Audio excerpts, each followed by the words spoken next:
What I'm going to show right now is how to place an image or any sort of graphic into your InDesign document. Now this is one of the most basic things that you need to know how to do. You place your images into an InDesign document rather than copy and pasting them because you want the original image to be linked to your InDesign document. Once it's linked to your document, when you go to export it, it's going to export it at the highest possible resolution that image is saved at. You're going to ensure quality and you're going to ensure that your images show up how you intend them to.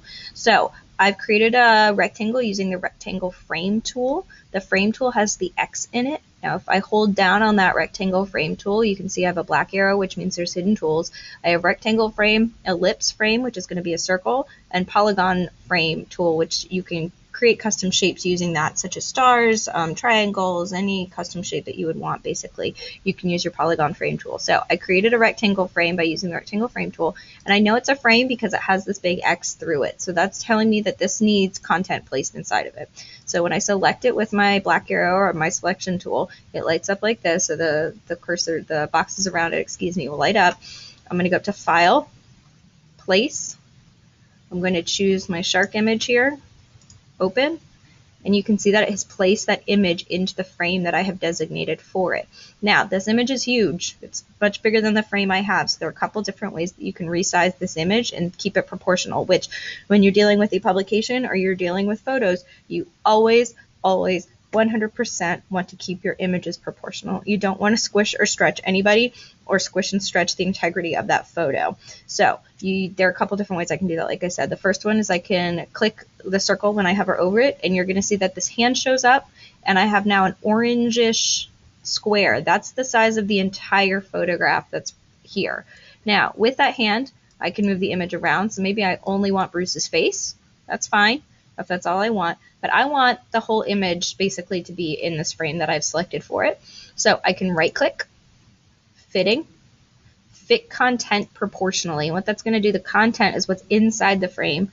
So I can do that. You can see that there's a couple other options here, but I'm going to click fit content proportionally, and it's going to resize my photograph to fit. Now, I still have space on the top and space on the bottom. Nobody would put a frame, like think of a physical frame that you would put on a mantle, on your desk, wherever, with a missized photo. You're not going to put a 4x6 photo in an 8x10 frame, for example. So we don't want to do that here either because it's ugly and it doesn't look nice. So how I'm going to resize this, there are a couple different ways. Again, my photo is still selected, but let's say I clicked out of it. To select it again, I can use the direct selection tool. This will allow me to just select the image or the picture inside of that frame. And while holding down the Shift key, I am physically holding Shift down, I can now resize the image proportionally within that frame and then move it around where I want it with my hand tool. Always, again, hold down Shift when you are resizing an image, so that way you make sure it's proportional. Otherwise, what's going to happen, and I'll show you, it's going to hurt my heart, but I'll show you. If you just use this like these, you see how Bruce is now getting all squishy? That's not good. So I'm going to hit Control Z twice so we go back to my proportional image. And so that's how you're going to place photos onto your page. In fact, it still doesn't fit, so I'm going to fix that right now.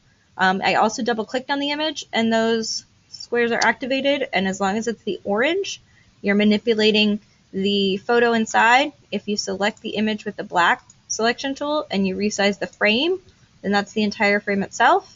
And if you want to resize them all together, if you hold down Control Shift, it will let you resize everything proportionally together like that. You can place anything from a PNG, TIFF, JPEG, or this one is a Photoshop document. I've removed the background of the dolphin, and it's an actual Photoshop document. I just went up to File, Place, and place the Photoshop document here.